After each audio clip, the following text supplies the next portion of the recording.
Mateus 26, nos versos 39 em diante. Eu vou estar no domingo que vem terminando a série de mensagens Profundo e Eficaz. Eram 3 mensagens, essa é a segunda. E ele, indo um pouco mais adiante, prostrou sobre a sua face, orando e dizendo: ó meu Pai, se é possível, passe de mim este cálice. Todavia não seja como eu quero, mas como tu queres. E ele, voltando para os seus discípulos, chamou-os adormecidos e disse a Pedro: o que não pudestes vigiar comigo em 1 hora? Vigiai e orai, para que não entreis em tentação. Na verdade, o espírito está pronto, mas a carne é fraca. Ele se afastou novamente pela segunda vez, orou dizendo: ó meu Pai, se esse cálice não pode passar de mim sem que eu beba, faça a tua vontade. Senhor Deus, fale com a sua igreja. Que não seja eu quem fale, mas que seja o teu Espírito. Traga até nós, meu Pai, um espírito de contrição e temor pela tua palavra. Nós não estamos aqui porque somos religiosos, porque temos medo do inferno, ou porque achamos algo legal para fazer. Nós estamos aqui porque entregamos a nossa vida ao Senhor, porque nós te amamos, nós te adoramos. Espírito Santo, esconda-me atrás de ti, que a carne não se manifeste, que o homem não se manifeste, mas que o teu Espírito possa falar aos nossos corações. Não deixe que eu te atrapalhe, Pai, em nome de Jesus. Amém. Agora nós vamos um pouco lá no Getsemane. E ali nós encontramos Jesus com uma aparência sombria e triste, com os olhos fundos e sem dormir, assustado, agonizando. A Bíblia Sagrada diz que ele suou sangue, e nós não temos nenhum milagre sobrenatural nesse fato, pois temos aí um dado clínico, e o dado se chama hemartitrose. É quando temos um medo profundo. Normalmente as pessoas, quando passam por um pânico assombroso, dilatam e têm esse fenômeno que aconteceu com Jesus, mostrando realmente que ele estava com muito medo naquela noite ali no jardim do Getsemane. E uma das coisas interessantes que nós encontramos no jardim do Getsemane é o fato de que por 2 vezes ele implora ao Pai para que não o deixe beber de um provável cálice. Ele disse: Pai, se possível, passa de mim esse cálice. Então ele anda um pouco mais adiante, encontra os discípulos dormindo, e olha para os discípulos e disse: vigiai e orai para que não entreis em tentação. Na verdade, o espírito está pronto, mas a carne é fraca. É importante uma boa aplicação aqui no verso 41, pois é um pouco mal interpretado, porque muitas vezes nós entendemos a carne fraca para darmos licença a um tipo de vida licencioso ou pecaminoso que gostamos de ter. O que Jesus está falando aqui é sobre oração. Vigiai e orai, para que não entreis em tentação. Na verdade, o espírito está pronto para orar, e a carne é fraca para orar. Não que a carne seja forte, mas nesse texto ele está falando de oração, não de pecado. E aí, por mais uma vez, ele se afasta, e ele volta a deferir, ou proferir de novo essas duras palavras de pânico e medo: Senhor, Pai, se esse cálice não puder passar de mim sem que eu beba, faça a tua vontade. Normalmente, quando nós lemos esse texto, eu já vi muitas pessoas aplicarem esse texto de maneira equivocada. Algumas pessoas pensam que o cálice que Jesus estava pedindo para não beber era o sofrimento possível da cruz. E que ali naquela noite ele estava dizendo: meu Pai, se possível, não me permita sofrer dessa maneira na cruz do Calvário. Então algumas pessoas interpretam assim esse texto: o sofrimento agudo do qual ele deveria se desviar. Ou talvez uma angústia mental pela possível traição do beijo de Judas. Ou quem sabe esse cálice que ele não queria beber fosse a negação da multidão após tantos terem sido curados, e também a negação de Pedro. Ou até mesmo a deserção de seus amigos. Ou quem sabe o escárnio e o abuso dos inimigos. Eu acredito que nada disso que citamos, por mais que isso fosse terrível, seja o sofrimento da cruz inigualável, há cerca de 2 horas de sofrimento entre os chicotes, entre carregar a cruz e a perfuração do seu lado até a morte.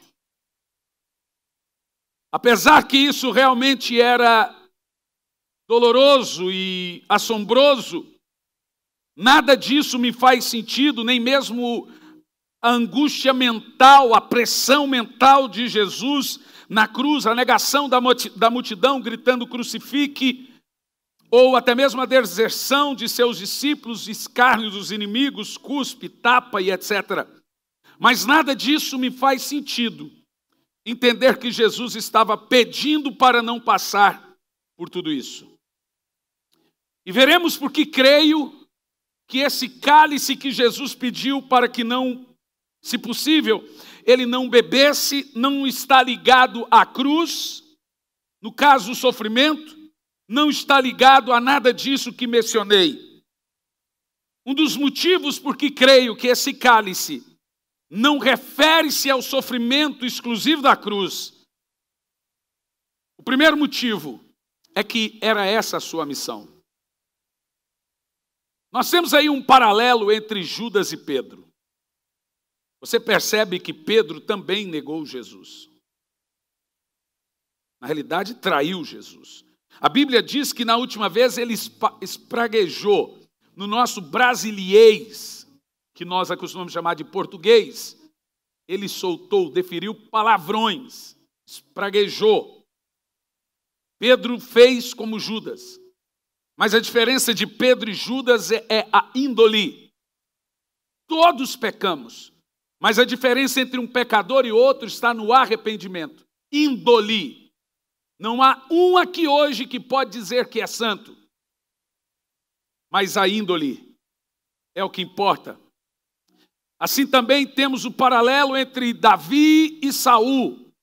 É óbvio que o pecado de Davi, falando em termos morais, foi exibidamente mais grave do que o pecado de Saul. Mas Deus perdoou Davi e não perdoou Saul. Mais uma vez temos aí a índole. Segundo relatos de Platão, quando Sócrates estava preso em Atenas, ele bebeu um cálice de Siloeto, veneno, e nem mudou o semblante. E ainda ele corrigiu seus amigos que começaram a chorar, dizendo que fossem fortes. E então ele morre sem nenhum tremor e temor. Jesus seria mais fraco que Sócrates, com medo do martírio da cruz, ou da agonizante traição dos seus discípulos, ou da humilhação dos seus inimigos. Jesus estava preparado para tudo isso, mentalmente, e espiritualmente. Em segundo lugar, porque creio que Jesus não estava com medo da cruz e o cálice que ele diz aqui, se possível, passa de mim esse cálice, que boa parte dos pregadores tendem a dizer que o cálice era o sofrimento da cruz. Eu não creio nisso. Em segundo lugar, é os mártires, os cristãos. O próprio Jesus diz para se alegrarem quando fossem perseguidos, quando fossem mortos por causa do seu nome.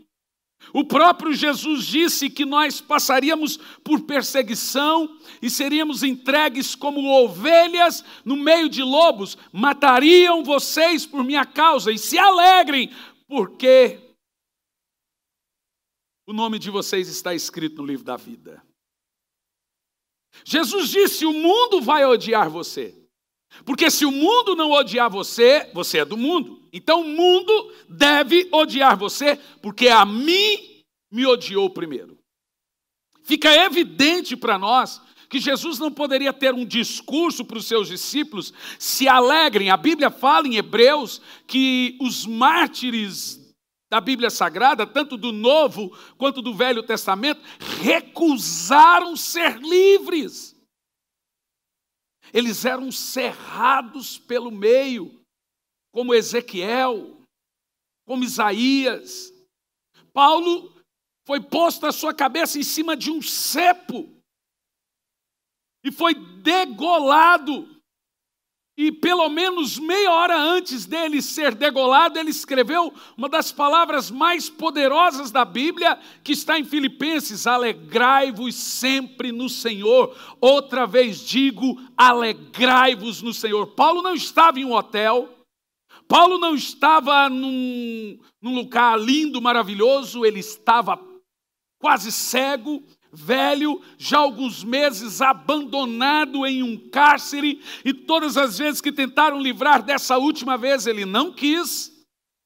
E a palavra que Paulo diz a nós é: alegrai-vos sempre no Senhor. Deixe-me te dizer, cristianismo não é um parque de diversão. Nós caminhamos sobre páginas banhadas de sangue. Isso aqui que você chama de Bíblia chegou até nós por muitos que foram assassinados.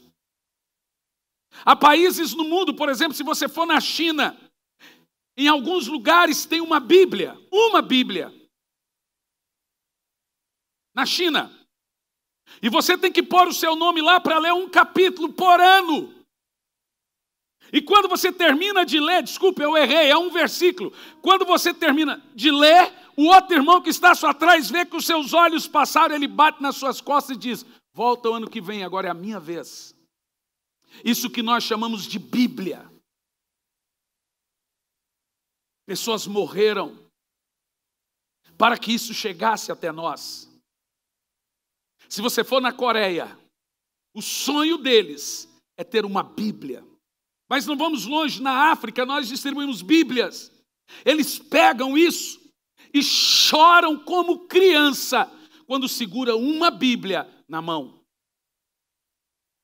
Nós caminhamos por páginas ensanguentadas dos mártires que foram jogados para os leões. E quando falamos de mártires jogados para os leões, você deve imaginar eles e seus filhos. Isso nós chamamos de evangelho. Isso não é uma brincadeira. Isso se chama cristianismo. Não é um aconjuntado social, onde vestimos a melhor roupa, que eu costumo brincar, a roupa de ver Deus. E dizemos: vamos para a igreja.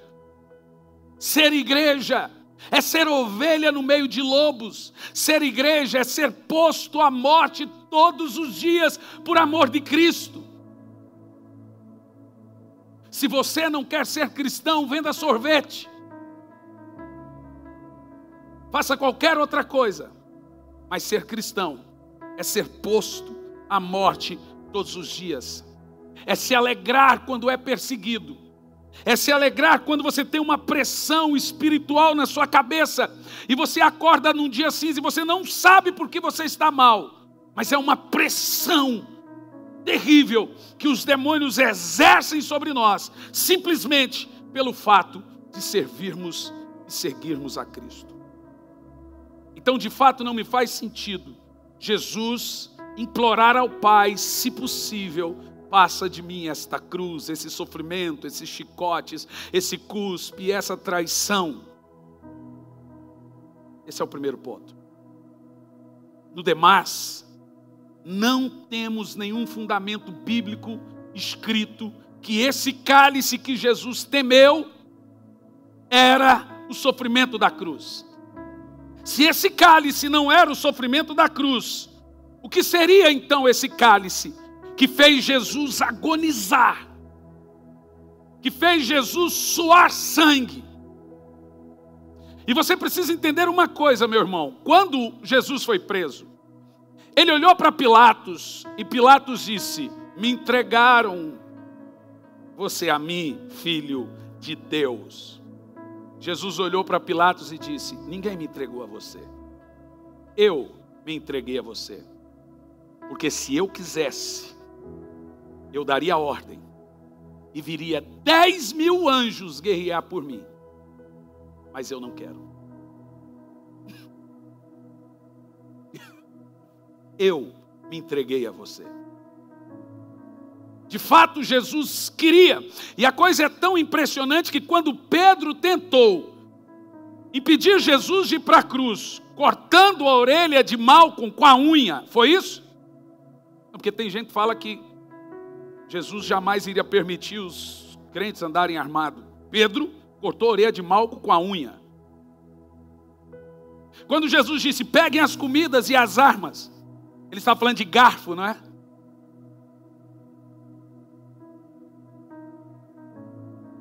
Ai, tem coisa que dá preguiça falar. Mas vamos lá. Quando Pedro tentou impedir Jesus de ir para a cruz, Jesus em nenhum momento chamou ele de homem usado por Deus. Ele disse: para trás de mim, Satanás. Quando Satanás levou Jesus na ponta do pináculo, e ele facilitou o caminho para Jesus, disse: não precisa você sofrer, não precisa morrer. Tudo que você pretende conquistar com a morte, eu te dou em vida. Basta dizer: Satã, você é lindo. Jesus disse: somente ao Senhor teu Deus adorarás, e só a Ele prestarás culto. Jesus nunca quis um caminho fácil. Ele estava pronto para todo sofrimento, todo martírio, toda angústia, toda pressão. Mas então o que é esse cálice que Jesus teima em implorar e dizer: Pai, se possível, passa de mim esse cálice? E ao final ele disse: contudo, faça a tua vontade. Veja comigo um primeiro texto que está em Apocalipse, no capítulo 16, no versículo 19.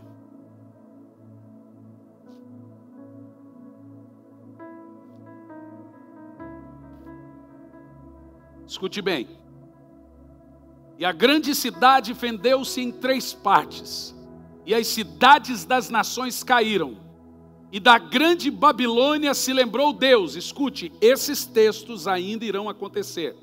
Se lembrou Deus para lhe dar o cálice do vinho da indignação da sua ira. Diga comigo: cálice da sua ira.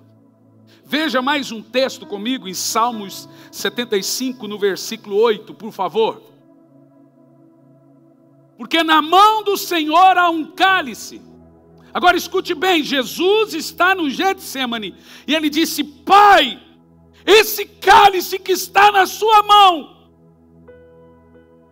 não me dê. Se possível, esse cálice não.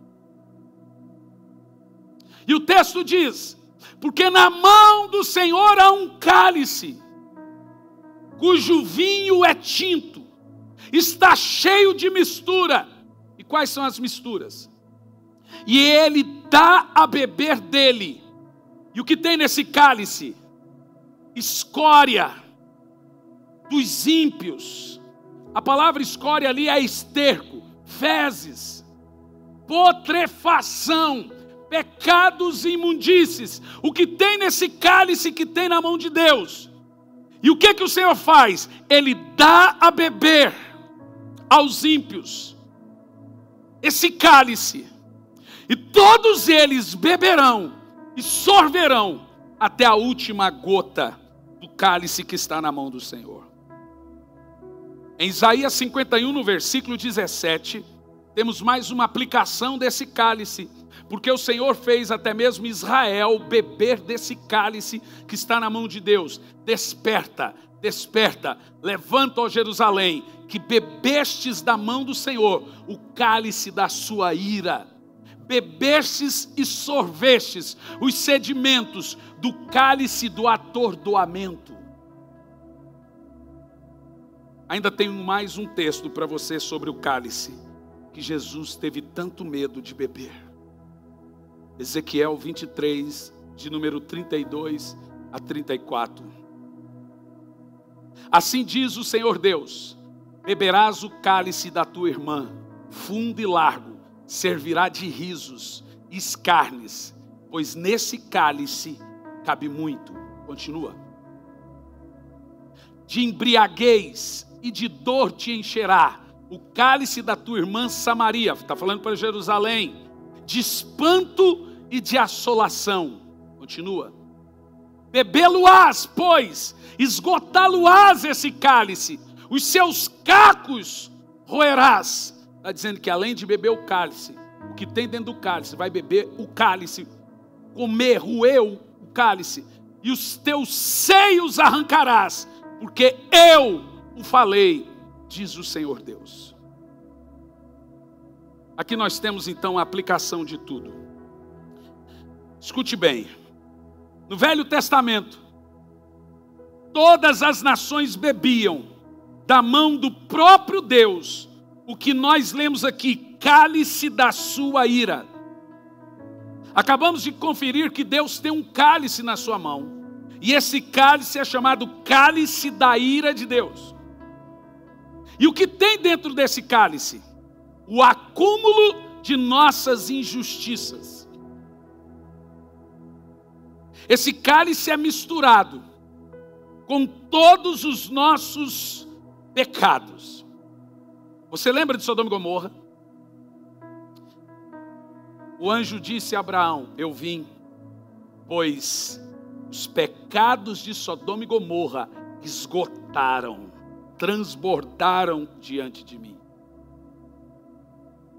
Então o Senhor tem um cálice. E como nós lemos desde o Novo ao Velho Testamento, Ele vai esgotando, Ele vai enchendo esse cálice com os nossos pecados. E deixe-me te dizer uma coisa muito importante em nossos dias. A única diferença da graça e para a lei é que na graça o Senhor é benevolente por causa de Cristo. Não significa que Ele abandona a sua justiça. Olhe bem para mim. Você pode não gostar do que é falado. Não existe mensagem dura. Existe texto da Bíblia duro. É o pregador que não pode mudar o texto. É fato para nós. Em todos os textos lidos, por favor, põe de novo Salmo 75 e 8. Porque Jesus está olhando para o Pai. E Ele vê que está chegando a hora dele beber o cálice da indignação. No Velho Testamento, os próprios homens, cidades, bebiam a ira de Deus. É uma vingança que Deus fazia quando esgotava o cálice. Os homens pecam e vai enchendo esse cálice. Quando o cálice transborda, Deus pega o cálice e joga sobre os homens seus próprios pecados. Como lemos no texto, porque na mão do Senhor há um cálice, cujo vinho é tinto, ele está cheio de mistura, e Deus dá a beber dele. Você viu o que tinha na mão de Deus? O que tem na mão de Deus? E o que tem dentro desse cálice? Isaías 51, 17 diz o que tem dentro do cálice. Isaías 51, 17. Desperta, desperta, levanta, ó Jerusalém, que bebestes da mão do Senhor o cálice do furor, bebestes e sorvestes o cálice do atordoamento. E esse atordoamento, o que nos cega, o que nos faz cegos pela realidade espiritual, é o que está dentro do cálice. Nós não temos nenhum texto para dizer que o Senhor estava fugindo da cruz ou fugindo de traição, mas fica evidente que um ser que nunca pecou, que foi 100% Deus e 100% homem, agora seria jogado dentro do seu corpo toda a iniquidade do mundo. O que tinha dentro daquele cálice?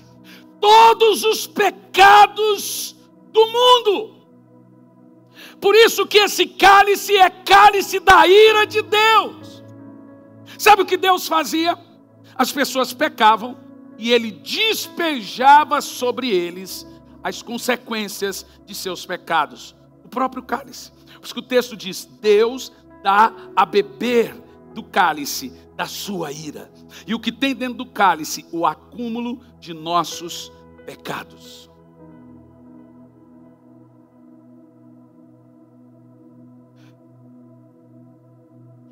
Segunda de Pedro 2, versículo 4 e a 9, temos aqui o relato de como Deus lidou com Sodoma e Gomorra, pois Sodoma e Gomorra bebeu do cálice da ira de Deus.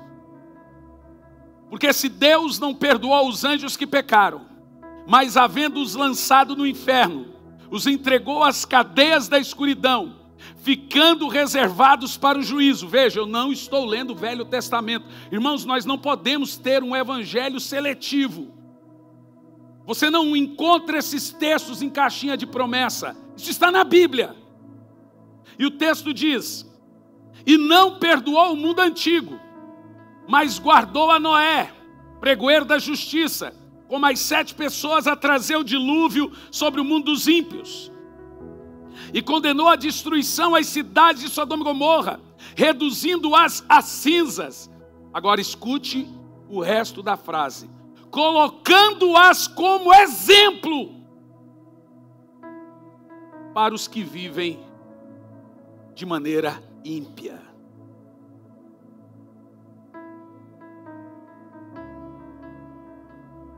Você está observando que o dilúvio foi o derramar do cálice da ira de Deus.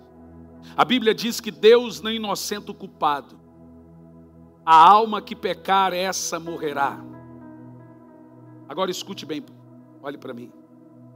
Você acha que em Jesus os seus pecados foram perdoados? Quem acha? Diga amém. Nunca houve perdão. Os seus pecados foram pagos. Você é perdoado porque alguém pagou o preço por eles. Deus não perdoa. Deus não inocenta o culpado. A alma que pecar, essa morrerá. O preço foi pago. Alguém tinha que pagar um preço altíssimo pelos nossos pecados. E deixe-me te dizer, o preço não foi a cruz. A cruz era apenas um reflexo visível do que estava acontecendo no mundo espiritual, do cálice estonteante, nojento, putrefante que estava na mão de Deus, que se Jesus não bebesse, mais uma vez, como aconteceu no dilúvio, em Sodoma e Gomorra, iria acontecer uma, duas e outras vezes. O que estava na mão de Deus era o cálice que assombra o mundo, a chamada ira de Deus. Deus fez Jesus beber até a última gota da sua ira. Não foi os romanos que chicoteou Jesus, foi o Pai.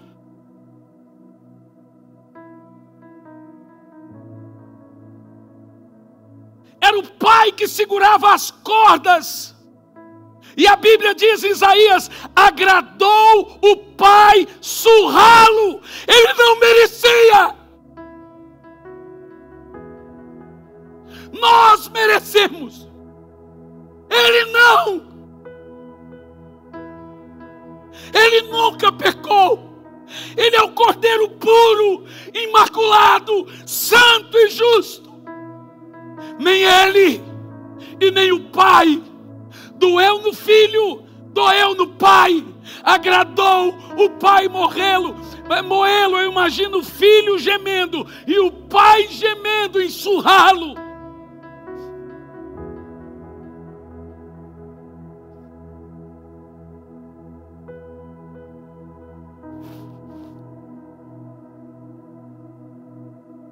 Mas Jesus não estava com medo dos mais de 45 minutos de açoites, com uma chibata chamada garra de tigre. Ela tem 3 pontas, com garras de tigre, e aonde ela bate, ela arranca a carne. Foi 45 minutos. Davi diz que os seus ossos não foram quebrados, mas a sua carne foi dilacerada, moída. Ele tinha que despejar cada gota de sangue. Nenhuma gota de sangue poderia ficar no seu corpo. Por isso que quando restou algum sangue, tiveram que perfurar o seu coração.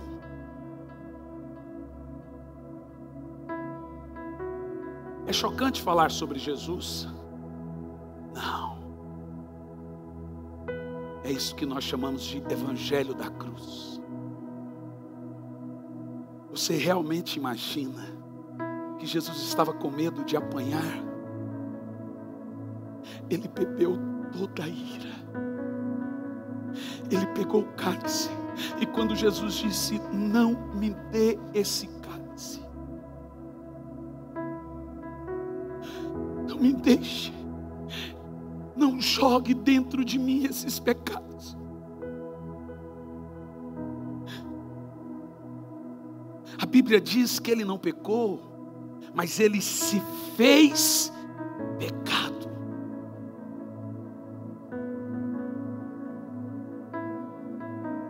Nós entendemos isso na teologia como o Cordeiro remidor, ou a teologia da substituição, falando da cruz. Ele substituiu-me, senão eu teria que beber de novo a ira de Deus, como todos fizeram no Velho Testamento. Então dentro do cálice tinha nada mais, nada menos que a ira assombrosa de um Deus completamente santo, santo, santo. E ele bebeu, ele sofreu, ele foi moído pelo próprio Pai. O próprio Pai deu a ira a ele, no meu lugar. Agora veja bem, talvez você fique feliz com isso. Eu fico muito feliz com isso. Me alegra muito saber que eu sofreria como Sodoma e Gomorra, como as gerações pré-diluviana, como propriamente Jerusalém, tantas vezes bebeu o cálice da ira de Deus, como nós vimos. A ira que era para Samaria recaiu também sobre Jerusalém. Tantos exílios, tantos sofrimentos, mas ele decidiu sofrer em meu lugar. Eu entendo que ele esperava a dor, mas entendo que ele não esperava aquele cálice. Aquilo foi demais para ele. Por isso que ele diz: Pai, eu estou disposto a morrer, estou disposto a sofrer, mas esse cálice, eu sou santo,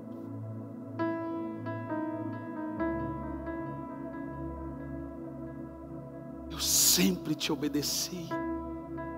Esse cálice, se possível, esse cálice não.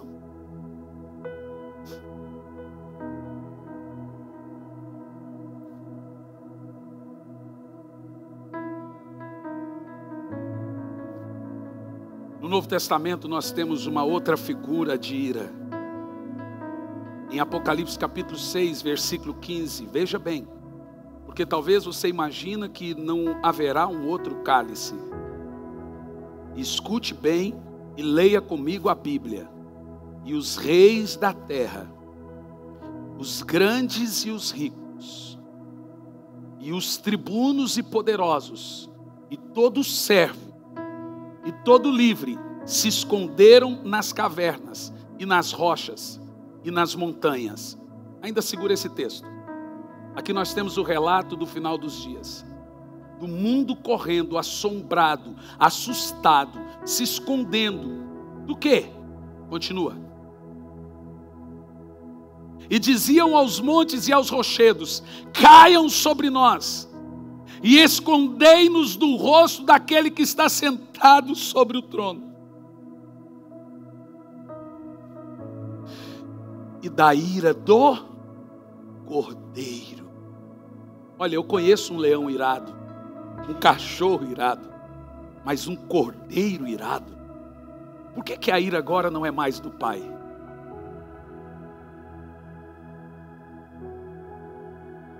O cálice estava com quem? Agora está com quem? De quem é a ira hoje? Agora você observa comigo que aquele amoroso Jesus, que beijava as crianças, as velhinhas, comia tão amorosamente com os pecadores. O relato aqui é que as pessoas estão com medo, dos olhos como chamas de fogo, vestes brancas como a neve, cabelos como a neve, e o termo diz: ira do Cordeiro, porque ele bebeu o cálice da ira de Deus.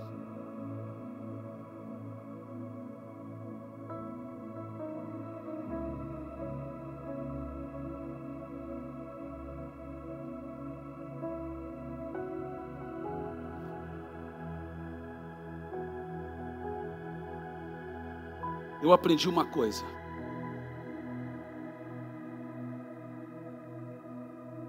Não é todos os aviões que têm paraquedas. Os comerciais não têm, porque não adianta. Mas todos os outros aviões têm paraquedas. E para que serve o paraquedas? Para quando o avião está. Então o paraquedas não é algo para ser usado, não é verdade? Eu aprendi a separar. E eu chamo isso de teologia do paraquedas. A teologia do amor e do temor. Escute o que você vai ouvir agora. Ninguém pode servir a Deus por temor. Todos devemos servir por amor. Você não peca por amor. Você oferta por amor. Você dizima por amor. Você vem na igreja por amor. É o amor que lança fora todo medo. Foi Jesus que disse que o amor cumpre toda a lei. Essa é a nossa teologia. Diga amém. O amor é as coisas correndo normalmente. É o avião voando. Quando você ama a Deus de todo o coração e ao próximo como a ti mesmo, você não cogita certas coisas na sua vida. Normalmente eu ouço alguns cristãos dizendo: ai, como é difícil ser crente. É verdade. Se lhe faltou amor, o cristianismo é um peso muito grande. Você vai ter que entrar no céu esbarrando pela porta. Tamanho é o peso e a dificuldade de ser crente. Mas se não tiver amor, nós temos o paraquedas, o temor. Tem gente que ele não vive em pecado por amor a Deus. E o que produz o amor? Fervor. Então, quando ele está fervoroso, ele não cogita certas coisas. Mas quando nós estamos frios ou mornos, e o amor começa a esfriar, ainda nos resta o paraquedas, o temor. O temor, na realidade, ele só é usado quando não conseguimos servir por amor. Aí você começa a dizer: eu não posso fazer isso, por apenas temor. Na realidade, o temor é apenas um paraquedas. Só deve ser usado quando deixamos de fazer a coisa por amor. O seu filho, quando ele é ignorante, a ignorância do não saber, ele só começa a te respeitar, primeiro, por medo. Depois que passa o período de medo, ele diz assim: se eu fizer isso, minha mãe, meu pai vai ficar triste. Depois, ele começa a entender o que é amor. Não pense você que os filhos nascem nos amando. O filho não sabe o que é amor. Primeiro, ele nasce nos temendo. Depois, amando. Em último lugar, quando você aprende a maturidade, você fala assim: eu não posso fazer isso, vai magoar o meu pai, minha mãe. Você já está amando. Você entendeu o que eu disse? Meus queridos irmãos, não se iluda. Aquele Jesus que ama, aquele Jesus que perdoa, a Bíblia diz, e ela nos mostra uma figura dele no final dos tempos, e chama ele de Cordeiro irado. E a sua ira é tão grande que os seus olhos são vermelhos de cólera. E a Bíblia usa o termo em Apocalipse, chamas de fogo. Eu não consigo imaginar Jesus irado, mas já tive uma ideia na Bíblia, quando ele entrou no templo, surrando os cambistas. A Bíblia diz que ele se irou tremendamente. De resto, eu só vi amor nele. Mas nós precisamos entender esse texto. O Senhor, em nossos dias atuais, está sendo benevolente. A porta é estreita, mas está aberta. A graça é disponível, mas um dia ela fecha. Não podemos brincar, levar o Evangelho como se fosse um aconjuntado social. Nós somos lavados e remidos no sangue, não por nossos méritos, mas porque alguém bebeu o cálice da ira em meu lugar. Ele bebeu até a última gota. Mas escute, nos últimos tempos, e eu creio que isso não serve para você, ainda assim vale a pena dizer, o Cordeiro vai pegar aquele cálice e vai despejar sobre os homens. É o que a Bíblia chama de tribulação que virá sobre a terra. 7 anos de angústia, de tribulação, que a Bíblia chama também de 7 anos da ira do Cordeiro. Por isso que você leu ali, escondei-nos, não nos deixe ver o rosto daquele que está sentado sobre o trono, a ira do Cordeiro. Põe de novo o verso 15, leia todos em voz alta esse texto, verso 16, 1, 2, 3, leiam todos, vamos lá.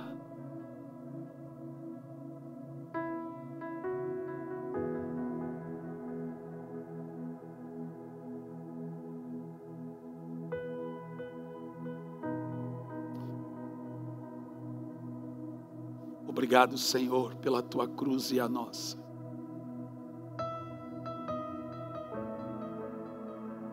Obrigado, porque eu mereço o inferno, mas eu ganhei o céu. Porque eu sou pecador e todo dia eu mereço a morte. Mas a tua graça me encontra. Porque Jesus apanhou os açoites que eu deveria apanhar. Sofreu o que eu deveria sofrer em meu lugar.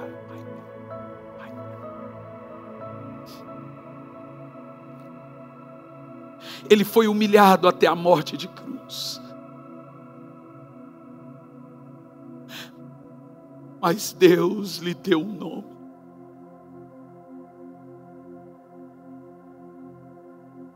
Que está acima de todo nome. Para que ao nome de Jesus se dobre todos os joelhos dos que estão no céu, na terra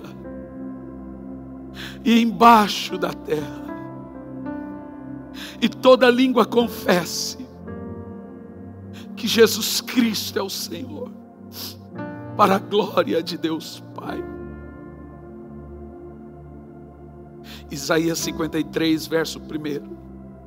Quem deu crédito à nossa pregação e a quem se manifestou o braço do Senhor, porque foi subindo como renovo perante ele, e como raiz de uma terra seca, não tinha beleza e nem formosura para que nós o desejássemos. Era desprezado e o mais indigno entre os homens, e não fizemos dele caso algum. Porém, verdadeiramente, ele levou sobre si o pecado de nós todos.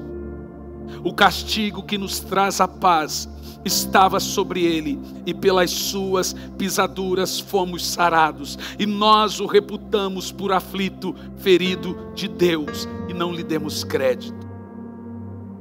Mas ele foi moído pelas nossas transgressões, dilacerado pelos nossos pecados. Obrigado, Senhor, por ter comprado um lugar no céu para mim, por ter preparado um lugar a quem é imerecedor, digno de morte, por tamanha traição. João capítulo 14, versículo 1. Não vos turbe o vosso coração. Credes em Deus, credes também em mim. Na casa de meu pai há muitas moradas. Se não fosse assim, eu vou-lo teria dito. Pois vou para o Pai preparar-vos lugar. E quando eu for, voltarei e vos levarei para mim mesmo, para que onde eu estiver, vós estejais também. Eu estou convosco todos os dias, até o fim dos tempos.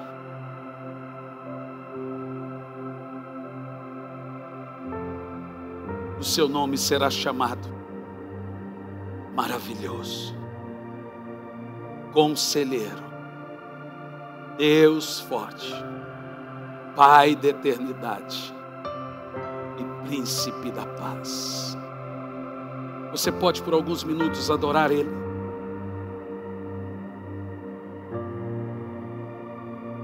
Você pode chorar por tamanho sacrifício. Você pode sentir Ele, o amor dEle derramado em nossos corações.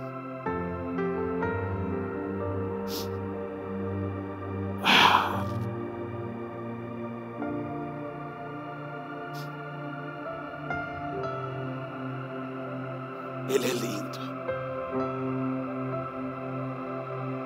Ele é maravilhoso.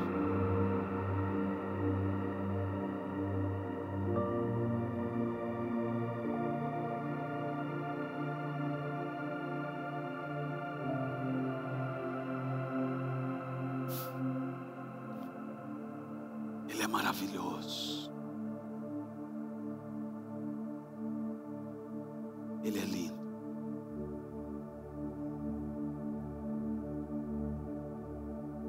Eu não mereço tanto amor.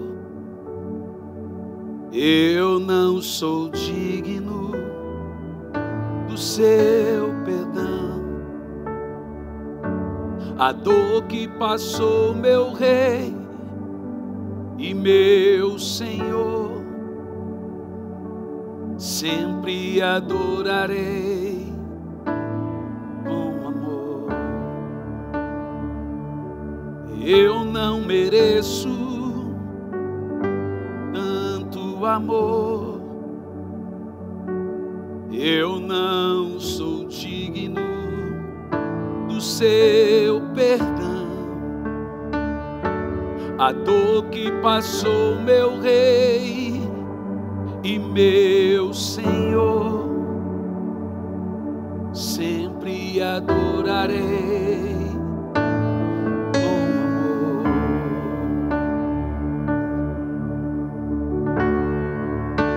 O Filho do Homem me libertou verdadeiramente,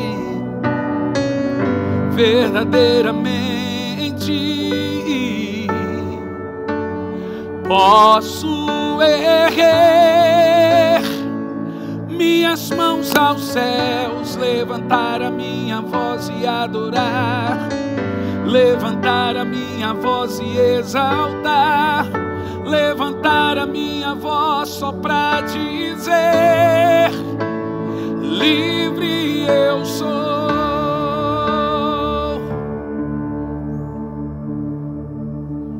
O Filho do Homem me libertou verdadeiramente,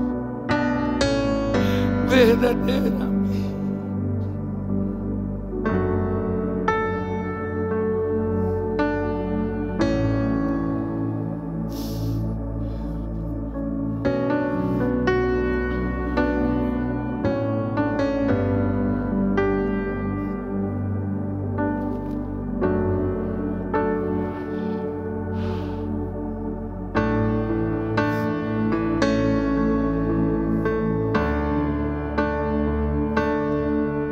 Jesus,